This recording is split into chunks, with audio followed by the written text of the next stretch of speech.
What people don't understand, it's okay playing England friendlies. You know what I mean? When it comes to tournament football, completely different concept. You haven't won in since 1966, guys. Everybody calm down. You either need to win it or you're a loser. That's it. The two best teams on paper in the squads are England and France, but I think they've got a little bit extra than the other squads. Neither of them will reach the final. Do you want to take that back? No, I'm sticking by it. Could be England, but if it goes with the rankings... You'll be one to avoid us, boy, don't worry about it. There's no one going in there and playing all the games. Because he's so bloody selfish, he's not passing to anybody. It's a major tournament. How can you be asking teenagers to pull you through that? Mbappe is going to be absolutely terrible, and I don't think it's going to happen for him. I'm serious. I know you are. I'm just laughing at the contradiction between the two. No, I know. I've lost my marbles. I've officially lost my marbles.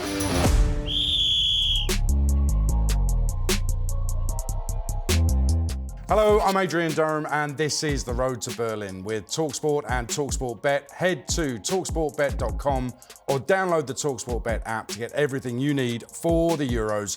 18+, gambleaware.org. Euro 2024 is just around the corner, and alongside me here to look ahead to the championships in Germany this summer are Lethal from 3 yards and Scotland's second finest export. It's Ally McCoist, the governor, former England midfielder, Paul Ince, and the man who knows everything there is to know about European football. Yes, it's Andy Brassell. Guys, good to have you with us. Paul, let's start with you. How will the England players be feeling right now ahead of the tournament? I think they've got to feel really excited. If you go on the basis of the last 3 tournaments, 2018 to obviously 2020, they've done really, really well. Obviously disappointed losing against the Italians on penalties, but yeah, I think they've got to be really excited. And look at the kind of young blood that's come into the squad. It's exciting times for England. It is. It's exciting times for Scotland as well, Ali. They've actually made the tournament. It's fantastic. You've been working out Scotland's route to the final, which is great for you. How are you feeling? Oh, just like every other Scottish football fan, Adrian, full of hope and enthusiasm and slightly less expectation. But no, I mean, we qualified for the previous Euros, but this is the first time since '98 that we've kind of gone on the road, if you like. And the guys will have a great time. And I firmly believe that the players will do us proud. I'm a wee bit concerned about the injury situation at this moment in time. It's kind of typical. You know, as I say, we've got a major tournament to look forward to, and we've got some pretty serious injuries to contend with. That said, full of optimism and hope. He's already making excuses, isn't he? Exactly. Exactly. Got them in early. And Andy, listen, it's wide open this summer, isn't it? Yeah, it really is. I think you look at France and England, they're the clear favourites, but they've both got holes in them, it's fair to say. There's no unbeatable team in there. And obviously people want to believe Germany because they're at home, they're a tournament team. They're not the team they have been in previous tournaments, but maybe having a slight uptick under Julian Nagelsmann. Are you putting us off tipping Germany? Is that it?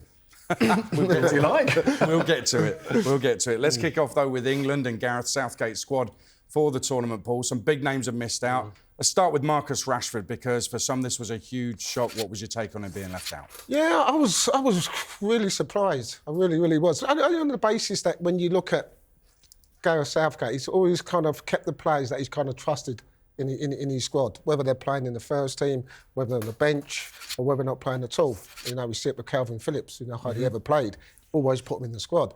But we're talking about someone like Marcus Rashford who really never really let him down. The other thing that's surprising, when you look at Marcus Rashford compared to all the players that he's picked, Rashford for me is the only one who can go over the top. He's the only one. If you think about Kane's now start to come deep, you know, like Maddison wants the ball at his feet. You look at Rashford, he's moving behind people. And I heard Ali talking about it last night during the game about, you know, people getting in behind defenders, stretching defenders to allow the likes of Foden and that to play football. And I think he's the only one really who can actually do that. Maybe Gordon to a certain extent. But it was a big shock for me, Adrian, very much so. Yeah, I think a lot of people suppose it's the pace thing, isn't it? Because there's not many England players with pace, Ali. No, I get it, but the only thing I would say, Adrian, on it, I don't think he deserves to be there on current form, on form. And Paul's 100% right. Gareth, a lot of people would maybe criticise and say, you know, he's got a safe pair of hands. He'll go with play Maguire. He'll keep boys in his squad, whether it's Phillips and Rashford, who haven't let him down. Right, I get that. But the problem I think Marcus Rashford has had, not only has his form not been good enough, and it hasn't, guys, but on top of that, there's other people who have been excellent.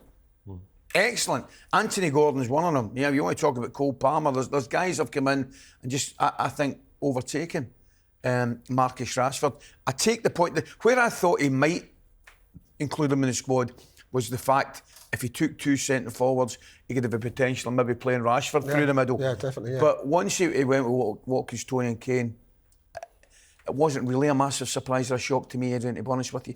I think, Andy, there's other high-profile omissions as well. Jordan Henderson was left out. I think a lot of people thought Gareth would stick with him as a problem at left-back. Ben Chilwell, Raheem Sterling is out as well, another one with pace. So Gareth Southgate been quite bold. Yeah, and I think the lads are right. It's just international coaches, and it's not just Gareth Southgate, are inherently conservative. They want to stick with the guys who they trust at tournaments. So club form's important to a point, but it's not the be-all and end-all. I guess Jordan Henderson is in the same bracket as Calvin Phillips. He's played himself into a situation, particularly in the last 6 months, where it's impossible to pick him in terms of form and fitness, which is a shame. And I don't think Gareth Southgate would have done that lightly. I guess Raheem Sterling is really the one that stands out because he's not had an amazing season, but he's not had a terrible one either. If we talk about those other players, he's had a better season comparatively than any of those. And of course, he's a big moment player for England. So I guess there's this sort of vacuum, and maybe it's Phil Foden, maybe it's Jude Bellingham, for someone to step up and be that big moment player for England. But it's not Harry Kane. I also remember, just going back to Euro 96, Ali, Yep. with Alan Shearer. He was bang out of form in the league, you know what I mean? Really bang out of form. And, and everyone was saying, should he play, should he not play? Ended up being the top goal scorer in the tournament. Scored for England for, 8 or 10 games, isn't he? That's right. Okay, so, it's not all about form this season. Let's talk about midfield, Paul. That's where you shone. So England's I should be playing, midfield. definitely. I should be playing. Did you not get the call? You had your phone off, obviously. I was on the golf course. How should we line up in that midfield? Because you look at it, Declan Rice has been playing attacking. Yes. Jude Bellingham's been at number 10 for a lot of the season. Phil Foden might be the attacking midfielder, and that number 10 that England craves. So what should that lineup in midfield be? It depends to how... Andy spoke about it just now about being cautious. I mean, the first game, you want to take something from the first game. So does he go with 2 6s in there and plays Bellingham in front of the 2 6s? Or does he go attacking? We've heard the last 2 days he wants to go attacking football. He said he's going to go attacking football. He could have said that 4 or 5 years ago. I'm not sure why we're going to do it now, but maybe he's got the personnel to do it. I think Declan Rice has been fantastic for Arsenal, being more advanced, but for me, he's a holding midfield. I trust him now. You've got Manu who's still only young, but I do trust Declan Rice there. So I think the first game, you want to get points on the board. So I think he's going to go with Manu, even though we spoke about it, didn't we, before? I don't think it's the right thing. You wouldn't, but you think Gareth... I would go with Declan Rice and I'll have Foden and Bellingham. That would be mine. Ali? I can't, just exactly what he said there. So the one thing he can't do, he absolutely cannot play 2 sitters and one of them is Bellingham. He would get absolutely crucified for that. The season that Bellingham's had, guys, he's been absolutely out of this world. You could argue, as Ince said, that Declan Rice performances for Arsenal have been actually better slightly in a forward position as well, whether towards the end it's Partey sitting or Jorginho, whatever it may be. But Declan will be I think would be the one that would sit. And to get England's best strength is clearly middle to front. And you don't go totally disregard it. Of course you don't. But it makes sense to get your better attacking players on the pitch if you can. And I do think it makes sense to have one Holder and Rice and have a Bellingham and a Foden and Kane, and if you go Saka, Palmer or whatever you go. But, this season, the one uncertainty that's in the team now is Phil Foden. Make no mistake about that. You have to find a position more central for him. I mean, he's been brilliant for City. And whether he starts coming off the right or come off left, come off the right, he does his best work in a more central role. And he's been absolutely excellent. So if you're asking me what I would do with the England team, it's amazing. I'd say this, I'd play one, I'd play Declan, I'd play Foden, Bellingham, and you've got your 3 up front.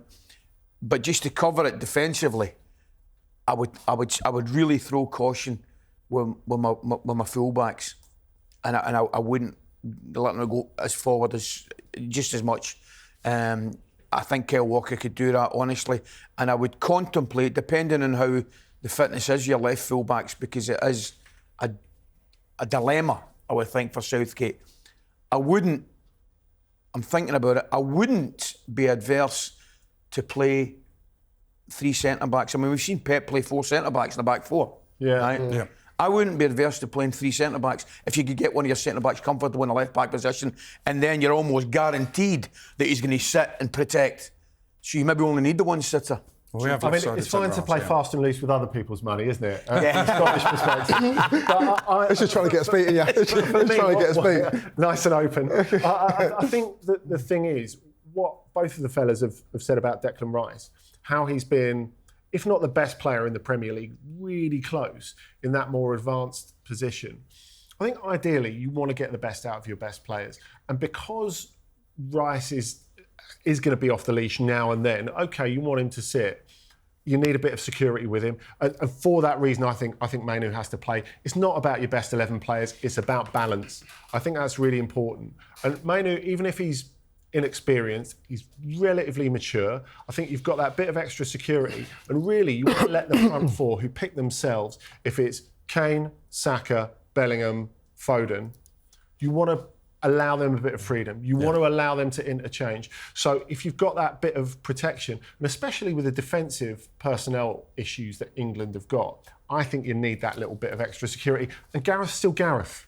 Yeah. Yes. Funny one, I'm not sure Menu's... No, not mine. Well, I was going to ask Paul, what is your reluctance with Mainu? Well, listen, like most people, when someone comes in and does well for a team, especially a struggling team like United, we go a little bit over the top. You know, he's come and he's done okay. He's a young kid, he's learning his trade. You're talking about throwing him into a European big, massive tournament, a massive tournament. And what people don't understand, it's okay playing England friendlies. You know what I mean? When it comes to tournament football, it's a completely different concept. I'm telling you that now. And I've watched Mano since he's come on, and yet he's been brilliant. I've also watched him sometimes with his recovery runs, and he can't get back. He cannot get back. And that would be a problem for me. And I know what you say, Gareth is quite pragmatic. You know, it will be the first couple of games because he doesn't want to lose. But for me, this is his last array, so just go and play. Go and play. Maybe we could put Trent in there. Maybe that's the answer, because Trent can obviously, with his passing ability, can hit those balls, and he's defensively right. Mainly for me, not the answer. One question I've got on England is, will this be Gareth Southgate's final tournament? Ali, what do you think? I don't think it necessarily will be, to be honest with you. Obviously, there's been discussions and question marks over Eric Ten Hag's future, and I'm not sure he would be the real favourite with the majority of the Manchester United fans. But as Andy says, I'm looking at it from the outside view. I think he's done and is doing an excellent job. I really do. And I hear you all say he hasn't won anything. You haven't won anything since 1966, guys. Everybody calm down. Is this why you think he's doing an excellent job, because he hasn't won anything? No, I don't. I think he's got your final. He's got your semi-final of World Cup. He's got the best England team squad I can probably remember. Genuinely, I can't remember a bit. I disagree, Alan. The reason I disagree. All right, you say he's got the best squad that you can remember. Based on what? You go back to Scholes, Lampard, Gerrard, people like that, all right? All I would say is that if you go back to 2018 World Cup, okay, the route they had to get through to where they got through was pretty easy. Yeah, the Euros, again, was pretty easy. You know, so they've had I would say any team from maybe the 90s, with that route they got through to the final, to the Euros, England would have won a trophy by now. What I would say about South is that what he's done, as an England player myself, I always wanted to play for England. But there were some players who thought, I don't fancy going away to so. What he's done is change the culture, he's changed the environment that players actually want to go and play for England and want to be part of that. That's what I like about what South he's done. But with the 3 major tournaments that he's been involved in, he should have won a trophy by now. Right, that's my question. So you think he should have won something by now? Listen, you lose to Croatia in the semi-finals, you've got to play Sweden in the quarter-finals. Come on, Al, you know what I mean? So he's had enough opportunities to win that. But I think there's a difference between an opportunity to win it and you definitely should win it, I think, because that's talking about it from the point of view, assuming that England have a better squad than everyone else. I think they've got a squad that's good enough that they can be counted amongst the favourites, that they can think, yes, let's aspire to win it. But it's not a squad where you think, right, we're miles better than France, we're miles better than anyone else. No. So I think to consistently get England in the mix is really, really impressive. I think this will be his last tournament because I just think there comes a certain point where you need to move on, where you need to build, where you need to try something a little bit different. I mean, Didier Deschamps for France, he's been sustained by even better success, by a World Cup win, but people will still start to ask about him after every major tournament as well. And I guess the point I would make with Southgate overall, in terms of what he's done overall, it's a bit like Jogi Löw with Germany. He rehabilitated them. He got them into the point where they were contending every single time. But people back home in Germany said to him, well, when are you going to win us something?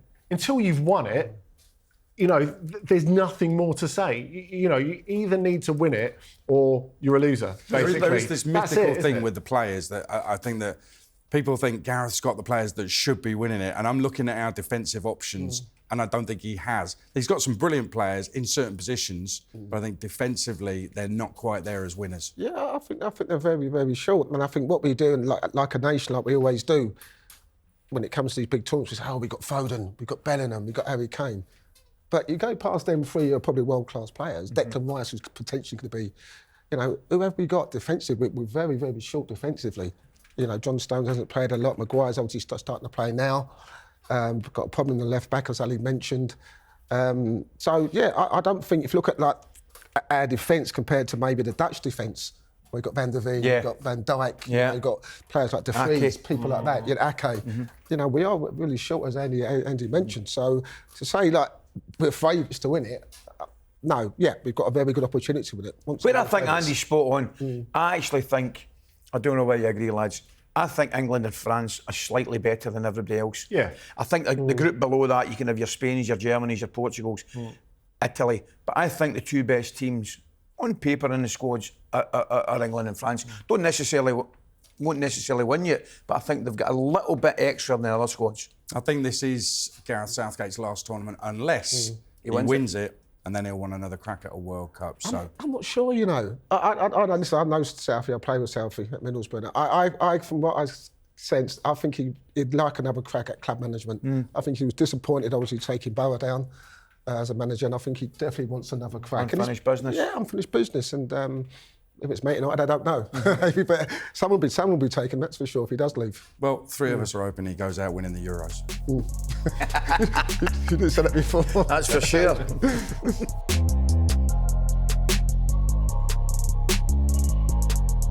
Let's turn our attention to Scotland now. The Tartan Army qualify for the Euros with 2 games to spare, but their time at the tournament promises to be a lot tougher. There's no doubt about that.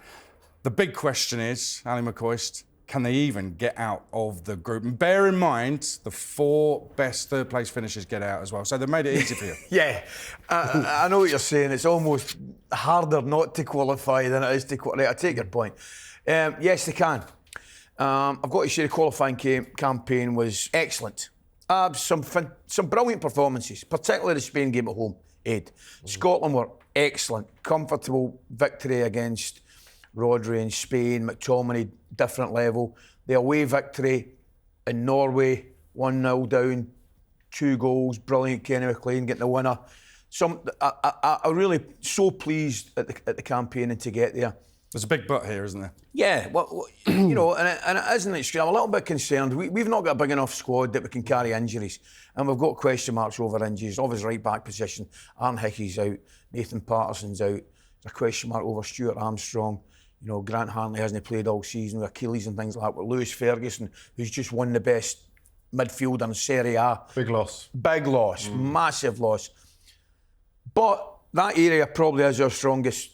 The midfield's our strongest area. And I look at the Germany games, it's a great game for us because it's the opening game. Germany will obviously hit a bit of form and 100% they'll be deservedly favourites. But it's a good game for us to open with. If we can beat either Switzerland or Hungary, I think we've got a good chance of qualifying. And I actually think we can. I genuinely do. Swiss are a good team. They've got obviously some great players like Akanji and Xhaka, who's had a terrific season. Fabian Schär, boys like that. They're a good side. Hungary are a good side. I don't think either of them are brilliant. Neither are we, but I don't think either of them are brilliant. And I honestly believe scoring goals will be our problem. That's the problem we've got. Scott McTominay, Paul, I think has been excellent at times. Man United goal scoring wise, he's saved them a few times this season. He could be key for Scotland, couldn't he? Yeah, I mean, he's been fantastic. I mean, I like the kid. I like the way he plays. Yeah. You know, he gets up and down the park. He scores goals. You know, we were talking before about midfield players just doing certain things. He seems to do everything. Yeah. You know, he can tackle, he can score goals. And as Ali said, he's scored a lot of goals for Scotland. You know, winning goals. Yeah. You know what I mean? Important goals that got them to where they are today. And that's why Ali comes up and says it's going to be an issue scoring goals. It's worth mentioning as well, to be fair. Scott McTominay played right in a three defence. He played three centre-backs. Yeah, exactly. Stevie's occasionally played three centre-backs. And Scott, he's one of these lads, and you'll agree with me, you could just throw him a jersey and he's not going to say, I don't want to play there, I don't want to. He'll say, exactly that'll do for me. And he's integral to our team. But listen, and as I say, I mean, Dykes, he scores a few goals for QPR, not a lot. Ched Adams at Southampton. So you're not blessed with strikers, are you? We're not. So I'm just going to throw a name at you. Ryan Gould. Yeah. You know much about this kid? I do. I do. I mean, I've followed his career. He took a real bold decision, left in D&I, went to Portugal, played with Sporting Lisbon. And then I think he left Sporting Lisbon, and I'm almost convinced he went to the team in the Algarve, Faranese, I think it was Faranese, and then nipped over. He's in Vancouver now and doing well. Absolutely doing well. He is doing well. Really well liked and popular and having a success. And you're asking that question, I'd have him in the squad. Goal scorers and scoring goals is a problem for us. You look at our squad and you think, maybe not our best chance, but you're hoping McGinn could come up with something. Yeah. You know, McTominay. Well, we'll get on to goal scorers in just a bit. A quick word back on Lewis Ferguson. You said Andy is a big miss. Just explain what he's been doing this season. He's out injured, of course. What's he been doing? I mean, bear in mind he's been, for two-thirds, three-quarters of the season, a key part of the Bologna team, who are currently third in Serie A, which is some effort. To qualify for the Champions League with that budget is really impressive. Thiago Motta, the coach who's going to Juventus, I think would have taken Ferguson with him if he was still fit. He's that highly regarded. I think people in Italy understand how good he is, probably a bit better than people in Britain at the moment. You're getting real box-to-box energy out of him. And I think it puts a lot of expectation on McTominay. And what you were talking about strikers there before, really you're looking for someone not necessarily to score goals, but to occupy the centre-backs, aren't you? To leave that space for McTominay or McGinn to score those goals, aren't you? That's what you're really looking for. I think the difficulty for Scotland in this group, I think it's a much more difficult group than it looks on paper. Well, on Scotland, we've got a question from one of our talkSPORT super fans now. Here he is. Hi, this is Alan from the south side of Glasgow. I'd just like to ask the panel, up front, opening game against Germany, who plays up front, 1 or 2? Who's going to start? I haven't got Ali McCoist, what do you think? I'll start with 1. There's absolutely no chance he's going to start with 2, particularly opening game against Germany. What I think he'll do, to qualify, I think the best finisher we've got is Lawrence Shankland. I genuinely do. I think a lad could finish. Got 59 goals in 2 seasons. Yeah, but he can finish. There's no doubt about it. And score. I mean, he plays with heart, but scores big goals against Rangers, scores big goals against Celtic, and he can score international goals, as we've seen. He's the best finisher. So, just to totally contradict myself, I don't think he'll start against Germany. I actually don't, because you're talking about occupying centre-backs, where Germany have more possession. We'll need to attempt to get up the park. We need to try and get a free kick. We need to try and give our defence a break. And I think he'll probably... Shea Adams is the one that can go in behind. That's the thing. But I think he'll probably start... I just think it's maybe start with Big Dykes. Could I just clarify that? He's got 59 goals in 2 seasons. You're at a tournament and you wouldn't start him. To me, that seems to make no sense. It would be like leaving you out. Well, my reason for that is simple. Well, it's not simple, but I'll give you my reasoning for it, because I'm not sure against Germany, we can get them the service. That's the doubt I would have. You know, that was the doubt I would have against Germany. And if it's a criticism of the team, then so be it. I just think against Germany, we're going to have to buy time. We're going to have to play cagey. You know, against Switzerland and against Hungary, get them in, man.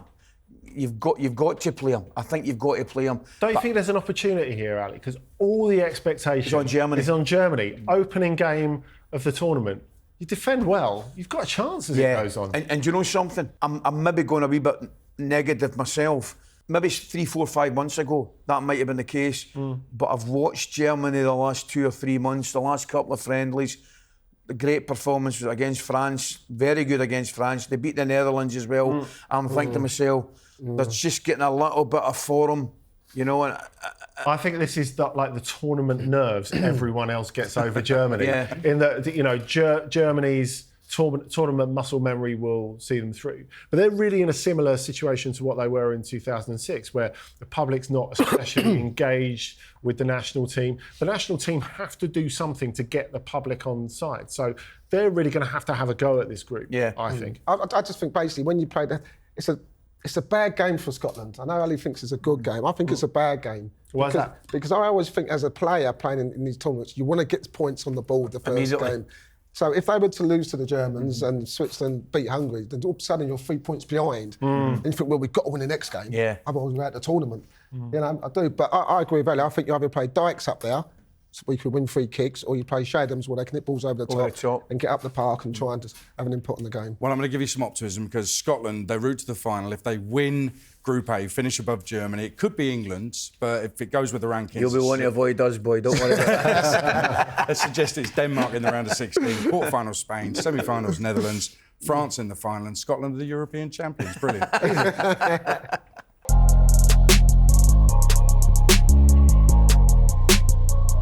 Of course, it's not only about our home nations. Some of the other runners and riders include reigning champions Italy. We've got France, Spain, Portugal, and of course the hosts Germany as well. Let's start off with Germany. Andy, are they all that? Not yet. I mean, we've seen a few hints that they might be getting back to health, as Ali was saying in recent weeks, recent months.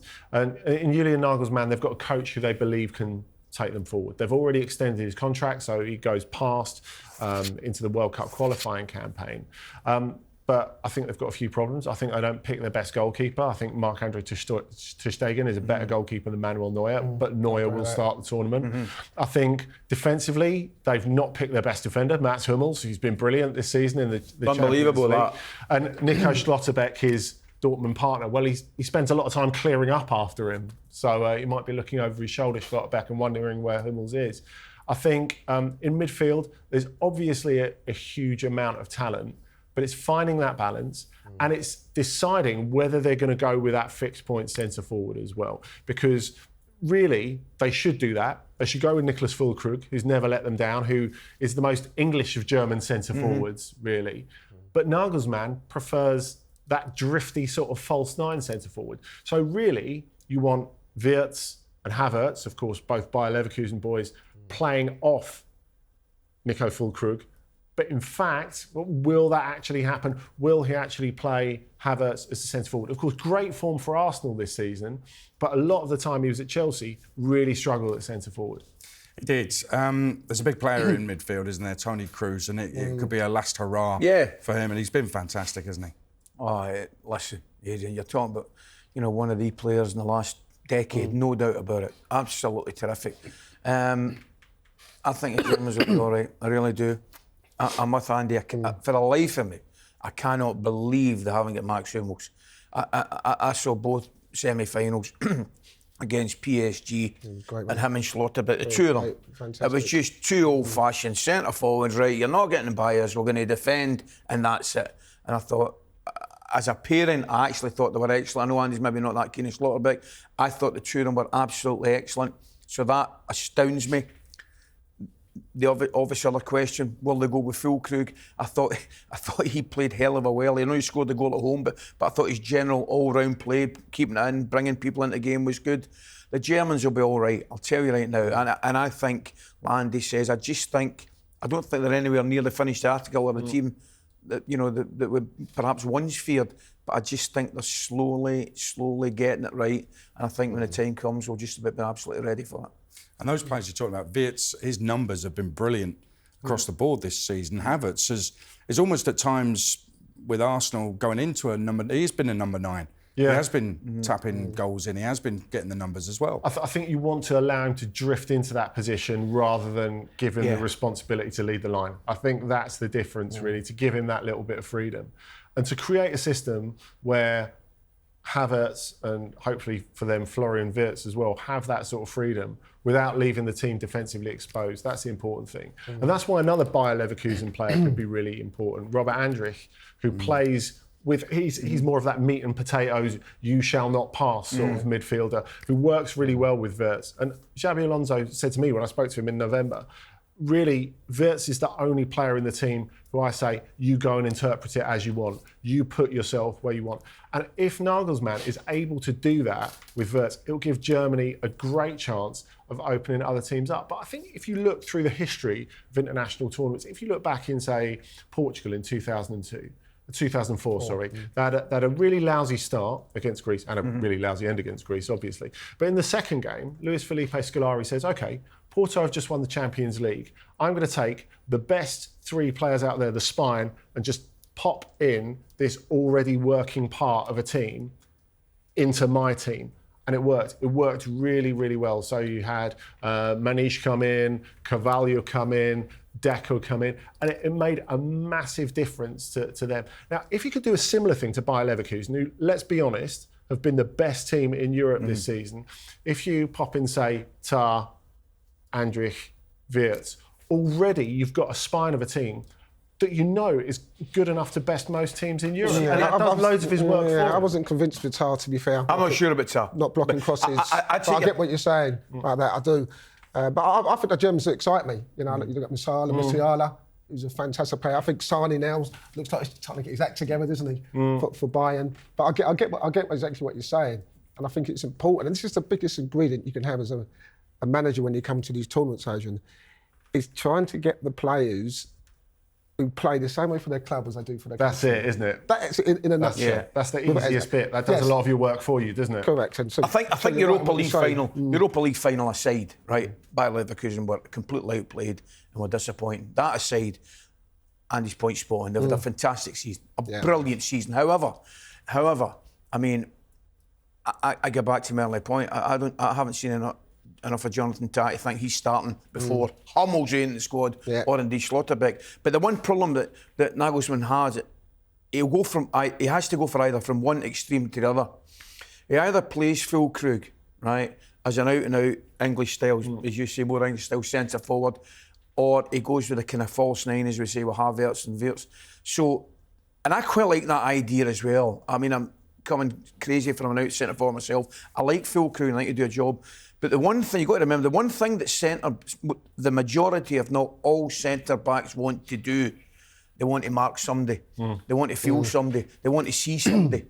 Say, that's my job. That's what I've got to do. So if all of a sudden you don't have MD and you've got people coming there, it gives them a different problem rather than Schlotterbeck, right, I'm taking him, that's my man. So he's got a decision to make. Well, Germany, the hosts, among the favourites away from England, most people have France as the number 1 this summer. And their squad, Paul, is outrageous, isn't it? It's phenomenal. It's honestly, we were just talking in the green room about, Saliba not playing. Yeah. And you think Saliba's been one of probably the outstanding centre-halves in Europe. Yeah. He's been absolutely outstanding, but you've got Albon's in there, you've got Kunde in there, you've got Bakama is in there, Pavar, Kanate, you know what I mean? So you've got a lot of centre-halves in there. But he's been saying that Saliba has to play. He has to play for me. He probably won't, though, will he? No. And we know the reason why, but you'll tell us in a minute, Anne. But then you look at the midfield. The thing that kind of... He brought Kante back in, hasn't he, from Saudi? And his quotes was, the reason why I brought him back in, because I need that leadership qualities off the pitch. And this is something I said about Henderson not being there. His leadership qualities off the pitch. Not on the pitch, but off the pitch. And Kante was phenomenal. We used to love Kante when he was in the Premier League. Brilliant. It was absolutely phenomenal. But up front, they're ridiculous, aren't they? They're ridiculous. Dembele, you've got Mbappe, Griezmann, Kone, you know, you can go on and go on. You know, we talk about every team about defensively being weak, maybe England. Where's the firepower up front for so-and-so for Scotland? These seem all round, Adrian. They've got to see everything's there in place for them. Everything. Andy, why isn't Saliba going to play? It's a really tough one because you know everyone in France watches the Premier League every weekend, but Deschamps doesn't feel he's quite done it for France yet. You know, so we were talking about like conservative international coaches sticking with their guys. So Dio Upamecano is like France's Harry Maguire to a certain level. You know he's a really good centre-back. He really hasn't proved it in the last season, and of course ended up getting dropped for Bayern and Eric Dyer taking his place. And he can make some big mistakes in big games. Nevertheless, they might go with him. And you know, I think Deschamps has been quite bullish about this in public when he's talked about it. The Kante thing's interesting because part of that is a huge doubt over Aurelien Tchouameni, because if he's not there, they have to have a plan to replace him. And what worked so well for France at the last World Cup is that injury-wise, everything went wrong for them that could have gone wrong, and they still almost won it. And it sort of accelerated the development of those players who wouldn't have expected to play as much. So you probably have more top-level tournament minutes for Tchouameni, for Camavinga, for even Fofana than you would have expected to have. So they're kind of ahead of the curve, really. So we all talk about Mbappe, but I know, Andy, you're a big fan of Griezmann. Is he their most important player in the way they play and the way they want to win games? I think you could argue that because since, again, it's really because of the injury crisis, got moved into midfield. And it's sort of given him a rebirth in his career. He's been playing the best football of his career over the last year and a half. You know, Diego Simeone does like a verbal love letter to him after every Atletico game because he's so important. And I think especially when football is more, top-level football is more physically demanding than it's ever been at the moment. And he's the one player who's like, you can imagine him like running off the pitch and straight onto a treadmill because he never gets tired. And that's so important to have that wit, but that sort of physical power as well. And what Mbappe needs, he needs guys around him to do the running as well. So Griezmann's got the ideas, but he's also got that physical side to him. And as well, you look at Marcus Thuram, who I think will probably play instead of Olivier Giroud, has had a great season in Italy, winning the league with Inter, of course. And the thing is, he can play inside and leave Mbappe on the left-hand side. Or if you want to protect your fullback a little bit better, which you definitely do want to if you've got Theo Hernandez, he's a bit of a wild horse. You put Thuram out there because he does an incredible amount of running off the ball. Let's talk about Mbappe then. Listen, he's going to go to Real Madrid as we understand it, and I think that he will be wondering where he's going to play there, which position he's going to play in. Could that affect his headspace going into this tournament? No, I don't think so. No, he's got to be 100% focused in the demands ahead of him in the tournament. And getting back to Griezmann, I'm not sure Griezmann's France's most important player, but he might be one of the most intelligent. And the one of the players that will benefit from that intelligence, I think, is Mbappe. I think Griezmann's that intelligent. You know, he can drop into areas and create a little bit of space for himself to find Mbappe. Mbappe's going to... It's a massive tournament for Mbappe because getting back to those two Dortmund semi-finals, 2 legs in the semi-final, they played them really well. Pretty sharp, did he? They played them really, really well. And he didn't seem to have another answer to them doubling up quickly on him, not leaving him any space to go in behind. It's obvious, he's one of the quickest we've ever seen. So you want to try and deny him space in behind. So if you can try and defend a little bit deeper, that's great. But the one thing that defenders and teams will now do, they will not allow a fullback to be isolated with Mbappe. You know, and if it isn't the case, and I don't think it will be the case, he's got to find a way of getting himself involved in the game. I mean, he's done it before, Ali. I think the biggest problem is how PSG have used him over recent months. Because, of course, in February, you went and told the club, OK, I'm not re-signing, I'm not going to be here next season. And then Luis Enrique publicly comes out, his coach, and says, OK, I'm going to plan for the future. Now, on one hand, I think Didier Deschamps looks at that initially and thinks, all these other mugs are playing 60 games a season and they're going to be cooked by the summer. And my fastest player has got a bit more in the tank. On the other hand, we know how the very best players in the world need rhythm. Like Harry Kane never wants to rest. And Messi never wanted to rest. Cristiano Ronaldo, until recent years, never wanted to rest. So what sort of form does that leave Mbappe in? And the evidence of those Champions League semi-finals makes you wonder, well, maybe not quite 100%. Portugal have the players to win this tournament, but the big question facing Roberto Martinez is what to do with Cristiano Ronaldo. Ally McCoist. You play him. What other options have they got? Gonzalo Ramos, Jota, I like. Fit, yeah, definitely. So good options. Very good options. Very good options. Particularly, I think Jota. I still think the jury's out a little bit on Ramos, but I just think you've got to have a look at him, right? It's difficult to gauge because you don't know. First thing you've got to say, he's still scoring goals, right? Yeah. He's in remarkable shape. So, is there a reason for not putting him in your team? The only reason you can have for not putting him in your team, you've got somebody better, right? I'm not sure Portugal at this moment in time have got somebody better. So therefore you start them. And I think, Paul, as well, they're in a very straightforward group, Portugal, and that's the kind of group where Cristiano Ronaldo, I think, could score goals. Yeah, for sure. As Addy said, however you look at Cristiano Ronaldo, or R7 as we call him, is a goal scorer. And he scores goals at important times. It's as simple as that. And there's no one better than him. Yeah, he's getting on 40 now. I saw his body the other day. He's ripped. He's absolutely, I'm not sure what he's doing, Adrian, but he's absolutely ripped. Absolutely. You know, and as I said, with Jota, he's been in and out of Liverpool, had a few injuries. He's the star man. I think the team only functions well when he's in that team. I think when he's playing, there's more belief that they can go further on in competitions than when he's not. Well, look, that Group F is Turkey, Georgia, Czech Republic and Portugal.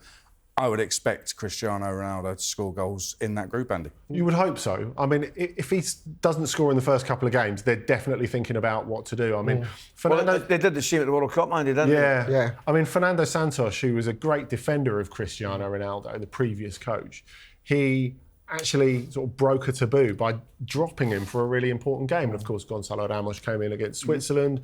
They probably played the best game they played at that tournament in that, certainly the best result. And Ramos has not just got the goals, he's great in the air. He links play a bit better than Cristiano Ronaldo now because you don't get much apart from the penalty box stuff with Ronaldo. Of course, that's top level penalty box stuff, you have to say, and he's still got that incredible strength. So the good thing is, Cristiano Ronaldo he was seen as like an inherited problem for Roberto Martinez. How do you move him on? But I think one of the biggest successes of Martinez as Portugal coach is he's no longer a problem. He's really nice to have. You've got one of the greatest goal scorers of all time, with loads of players who do the running for him around him. And if he doesn't score goals, you've got a great replacement because Ramos has been brilliant in the second half of this season for PSG. What about the reigning champions? Italy didn't make the World Cup, of course. Can they pull off another surprise? And I think all the way through the Euros that they won, I thought they played really well. And I think when people say England should have beaten them, this, that and the other, I think they forget how well Italy played in that tournament. I thought they were best football in the tournament. They were fantastic. But was that their peak? Because didn't qualify for the World Cup. Are they likely to do much at this tournament? Well, it's funny because they're in a totally similar position to the one that they were in 3 years ago, in that it feels a bit transitional, in that you look at them and you wonder, where's the centre forward? Now, Ciro Immobile hasn't even been picked for the squad this time, despite being such an incredibly consistent goal scorer in Serie A. It will probably be Gianluca Scamacca, who didn't have a great time at West Ham, but has had a good second half of the season at Atalanta. And of course, he can just bring other people into the game. And we know we're talking about strikers who can occupy defenders. He's definitely one of those. I mean, it's a young Italy squad, but I think you've got a great coach in Spalletti who's got real vision. And the other thing is, in midfield, they're a lot better than people think. Nicolo Barella has had a brilliant season for Inter. You've still got Jorginho in there for that extra experience. I mean, again, they didn't even need to pick Marco Verratti because he's kind of out of sight, out of mind in Qatar at the moment. So I think the names won't exactly trip off the tongue as they did with previous Italian teams. But I think they look tough enough, you know. Listen, one thing about the Italians, they don't concede goals, and defensively they're the strongest in any competition. You know, we saw that, you know, many a time. So you're right. as Andy said, I'm just worried about up front, where they're going to get a lot of enough goals, you know what I mean? Scamacca, yes, you're right, struggled at West Ham, done okay for Atalanta, but I'm not sure he's going to get you enough goals, and I don't know where the goals are coming from. I suppose the thing is, you would say, if you go back to Italy winning the World Cup in 2006, top goal scorer has 2. Yeah. You know, you have So two for Totti, isn't you have 2 for Totti, you have 2 for Luca Toni in that. So it's more of a group effort, I suppose. See, I think look at France. France, they don't win the World Cup. I don't think Giroud scored a goal. Is that? That's correct. That's yeah, correct. So correct. I can actually see Scamacca doing a similar job. I think the Italians will do exceptionally well. Well, Italy are in the group of death with Spain, and when those two met at Wembley 3 years ago, it was one of the games of the tournament, so we hope for a repeat there. But they flattered to deceive at the World Cup, the Spanish. Can Alvaro Morata fire them to glory, Ali? Can he? Yes. Will he? No. Let's think about that. There you are. The answer is yes, he can, but I don't think he will. Yeah, exactly. So you're not convinced by Spain? No, I'm not convinced with Spain. And I think what's he got? 34 goals in 70 games. His records, his international record's very good. So I'm kind of contradicting myself right away, but I just don't think that, I can't see. I just think there's better teams. I genuinely think there's better teams in the tournament than Spain. And I don't think they've got a convincing goalkeeper, for example, do you know what I mean? And I look at the back four and you think of the players when they had their proper team, 2010 and 12 and that kind of period. As I said there, I think they're in that mix below, but I just can't see it. And as I say, Morata,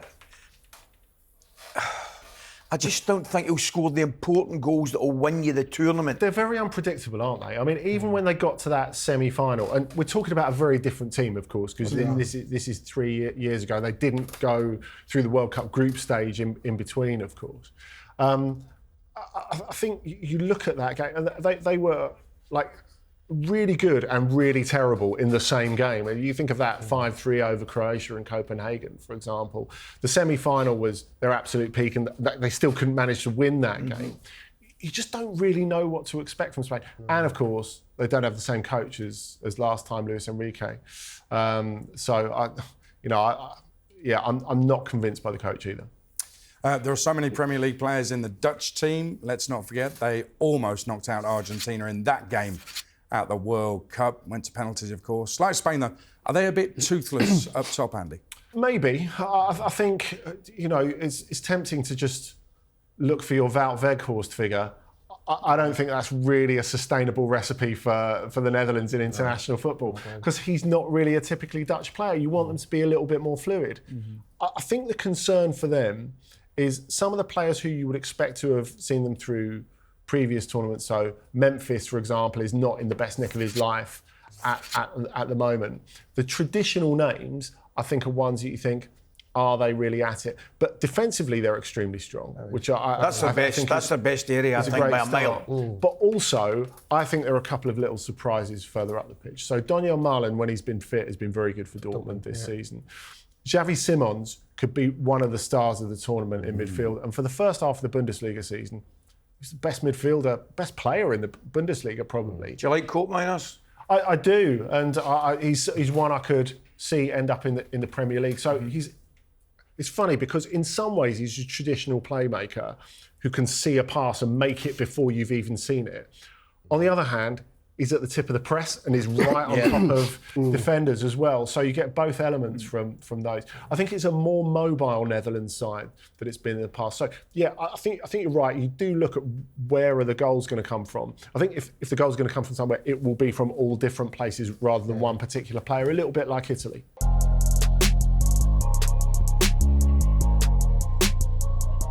There are plenty of talented goal scorers heading to Germany this summer, but there are 5 standout favourites gunning for the Golden Boot. Kylian Mbappe, Harry Kane, Cristiano Ronaldo, Jude Bellingham and Romelu Lukaku. So let's work out who we think is going to win the Golden Boot. Goal scorer, Ally McCoist, who's your favourite? Harry Kane will have a chance. Of course he will. Absolutely have a chance. Key factor, takes penalties as well, which he's quite entitled to do before you ask that question. But I think Mbappe and Kane, for me, are ahead of the rest of them. And the reason I probably plumped for Mbappe, to tell you the gospel truth, but I think there's a hat-trick in one of them. And I think it's very difficult for anybody else to catch them after that. What I'm looking at, what the French got, they've got the Netherlands, Poland and Austria. I think there's goals there for Mbappe. I mean, that's the question. I mean, how many do you think you need to be tournament top scorer? 5? Yeah. Maybe 6? 6, yeah. I think that's probably it. For that reason, I'm going to go for Romelu Lukaku, because I think Belgium are better than people think they are. I think they've got a little bit younger, which provides him with the legs around him. He's still got Kevin De Bruyne, of course, able to provide him with chances. But Lukaku's had an okay season with Roma, not an outstanding one, but a decent enough one. And you look at that group, you look at Slovakia, Romania, Ukraine. Say he gets 4 in the group and they go into the knockout rounds. I think it could be Lukaku. It's funny, Andy, I'm not sure about Belgium. I've got a question mark over Belgium. I don't think they've dropped off a cliff. I wouldn't go that far, mate. But I think that... You can't have a question about them in that group, Group E. No. But That's where he's going to get those goals, surely. Yeah, no, absolutely. I'm actually taking the question out the context of top scorer. You know what I mean? But I just don't think they're the same force. I think their chance is gone. I mean, for that golden generation, it has. Yeah, for that golden generation. Paul, your Golden Boot winner? Right, I'm going to go with R7. I've got to go Cristiano. I just think I'm with Andy. I just look at their group and I just think, again, you know, he takes penalties. Yeah. You know, Georgia, Turkey, Czech Republic. I can see him scoring a hatful. I can see, you know, Portugal beat one of the teams 3 or 4. And because he's so bloody selfish, it's his ball with Midfield. Free kicks, corners, penalties. He's not passing to anybody. All right? And everyone's passing to him. So I'm going for R7. Maybe he'll bring his own ball. I'm going to say that the Golden Boot winner will be decided on June the 14th when Kai Havertz scores a hat-trick against Scotland. And it's a done deal already. That's a bit harsh, son, I'll tell you. Just say... He might have a point, He might have a point. He might have a point. So Phil Krug's not playing, is that what you're telling me? He might get a hat-trick as well. Golden Boot winner, Kai Havertz for me.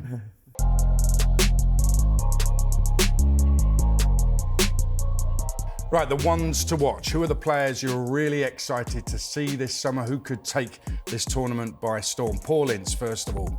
Can I have just 1 or 2? You can give us a couple of names. I just want 2 because I feel I need to put this person in. Obviously, Musiala, I think, is obviously a fantastic young player. Dribbles with 2 great feet, doesn't he? Great balance, creates. I'd like to see him score a bit more goals, but just as a young player, I think he's outstanding. I'm really looking forward to seeing him. Why didn't he pick England? Anyway, go on. Yeah, you've got a point. And the second one, and it's probably a bit strange, but Ali probably understand this when I say this name. Pedro Neto at Wolves. I think this kid, and I've said it for the last 2 years, is a top 3 player in any one of these United, Chelsea, City. He's had a few injuries, bad injuries, but he's come back. When he's on form, this kid, he is unbelievable. He is unreal. Is he likely to start? No. But I'm changing now. No, forget about that. Where was that? I was talking about someone else. It's not about 11 players. It's not about 11 players. But I think that's the important thing. I think when you get deeper into the tournament, like we said, these players have played a lot of games. There's no one going in there and playing all the games, aren't there? And so I think that extra bit of punch off the bench, and he's got a little bit of craft about him as well, hasn't he? It's unbelievable. That's my 2. Good player, good choices. Thanks. Thank you. Ali, what you going for? I'm going for 2 defenders, believe it or not. I'm going for Antonio Silva, Benfica centre-back, right? How can a striker go for 2 defenders? I've lost my marbles. I've officially lost my marbles, mate. But I think I've seen him a couple of times this year in the flesh. I think I watch him. I think he's an unbelievable career ahead of him. I think he's going to go places. And the other one, I really like 45 minutes in the Europa League final for Atalanta. Scalvini, young lad Scalvini. I mean, speaking to Andy about him earlier, I think this kid is absolutely on the money, Adrian. I think he's on the money, proper. You need to see a proper old school Italian defender, knows his job, can probably play in the middle of the park as well. You know, nothing. You know, he doesn't get hassled. You know, he's always focused. I like him. I like him a lot. He's not starting Ali, by the way. I know he's not starting. I'm aware of that. I'm having him in anyway. I'm having him in. We're going for the real deep cuts here. You better give us somebody to start, Andy. I'm going for the populist vote. I'm going first for Florian Wirtz. I just think he's been, you know, the best player in the Bundesliga this season, and he's got the award to prove it. In the best team in Europe, he's been brilliant. He's got so much imagination. Stands up at the biggest moments in the biggest matches. And the other one, with Georgia having made it, Kvaratskhelia. Of course. I cannot wait to see him. It's going to be brilliant. And I think when you look at what's happened to Napoli over the last season, this could be his moment to go, hey, remember me? I was great in the Champions League and in Serie A last season. Come get me, Premier League clubs. Because like Georgia are so psyched with having got there that I cannot explain the level of superstardom he has back home. And like people will be But do you think he needs to reinvent himself? Because obviously this year at Napoli was poor, wasn't he? Last year when they won the title, last year, it was sensational. But I think you look at what's to his advantage is the reason he wasn't quite as one of the reasons he wasn't quite as good this season is because he was injured all through pre-season. So he comes into the season without having had a pre-season, and like you're stuck then. You know, you're playing catch up for the entire season. Last couple of months, a lot better. He's found because they were having such terrible form, they've tried him in a central role as well as in that wide role. A little bit like what's happened to Phil Foden. So I think he's a more versatile player than he was this time last year. And obviously the whole weight of the nation on him, he's just going to take the ball by the horns, I think. It's a really good choice. You've actually done me there because I was going to have Florian Wirtz, but my second choice, can I shock you all? Harry Maguire. Okay, I'm not even joking. Come on, let's go. He will score.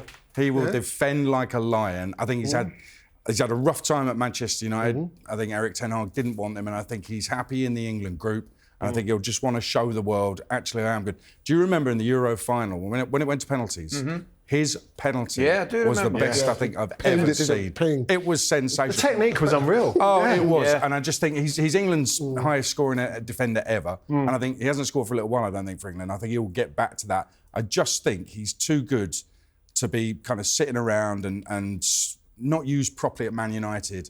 And I think that will fire him up to have a great tournament. He's a tournament player, right? That's exactly what I think as well. And I think he's been one of the mainstays in this period for Gareth Southgate. Other than that, Phil Foden.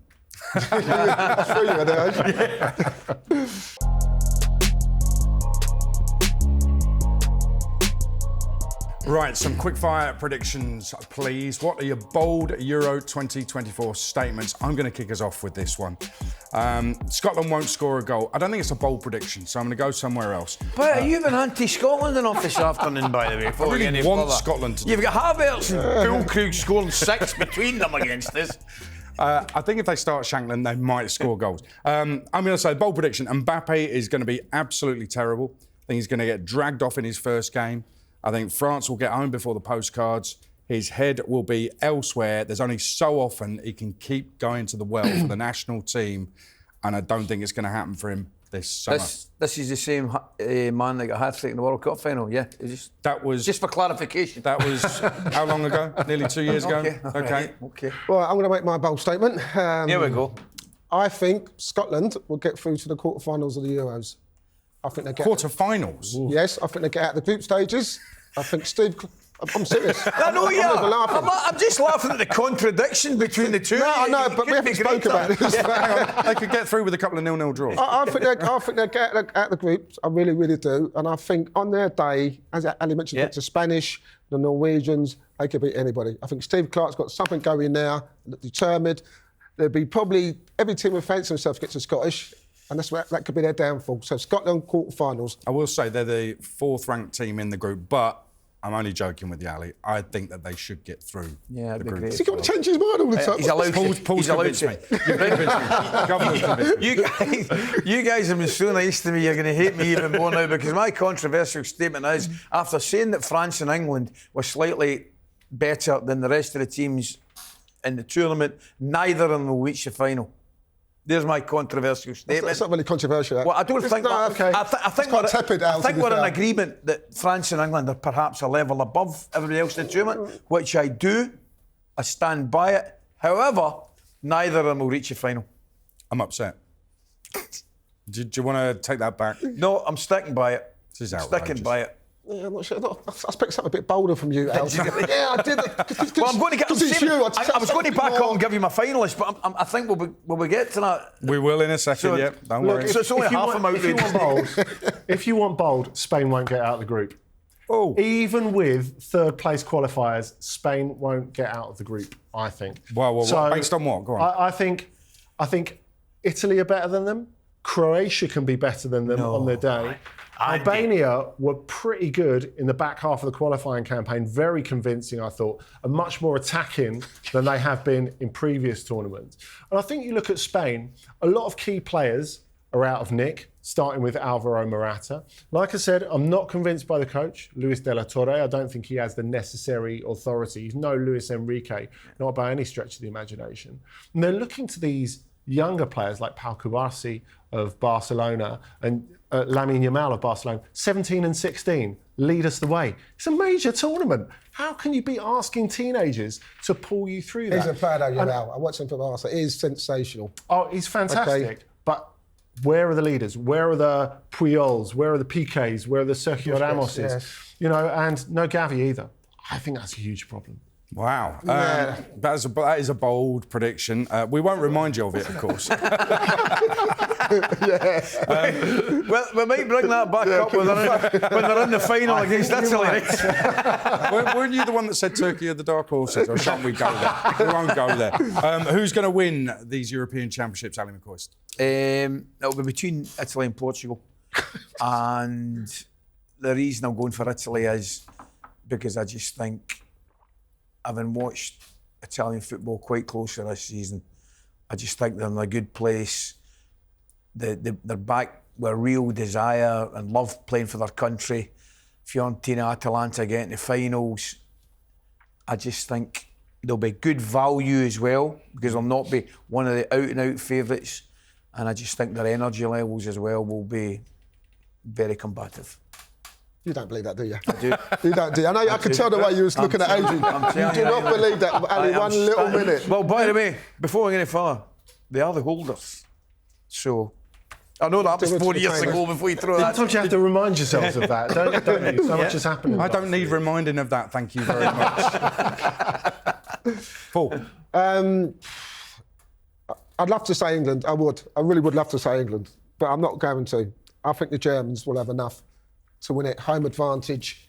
You know, if he gets his setup right, Salah, Sane, I can't see past the Germans, but hopefully I'm wrong. It definitely won't be Italy. That's for sure. We'll have a bet now. We'll have a Philip I'll tell you what I'll do with you. We'll have a Philip Steak. I think we'll have a wee bet that Italy will get further than Germany. Okay. Right. Philip Steak. You're on fillet steak and a glass of I'm going to say the Germans as well, and I'm a little bit reluctant because I think they're 16th in the world rankings. I think that they've had a few tournaments in a row, 3 tournaments in a row that haven't been particularly good. There's a bit of home soil kicking in, but I think they've got a depth in their squad that suggests that even if things don't go quite right against Scotland in the first game, we'll be there, Ali. Yes, we'll be there. I just think they've got enough to change it in game or as the tournament goes on. So I'm going with the Germans. Thanks, Adrian. Thank you. Andy? France will do it. They've set themselves a little bit of a puzzle with these defensive issues they've got. But once they get past those, midfield, fantastic. Goalkeeper, fantastic, Mike Maignan. And front part of the team is unbelievable. I think Mbappe might have been sulking in the corner for a little while. He's ready to come out and play. Right, we are at opposite ends there, Andy. Not my half. friend. Yeah, we are. It's all about opinions. That's why we love it. Guys, I've loved it. That's it from us. Thank you to Ali, Paul, and of course, Andy. This has been The Road to Berlin with talkSPORT and talkSPORT Bet. Head to talksportbet.com or download the talkSPORT Bet app to get everything you need for the Euros. 18+, gambleaware.org. We'll see you in Berlin, right, lads? Correct. Yep.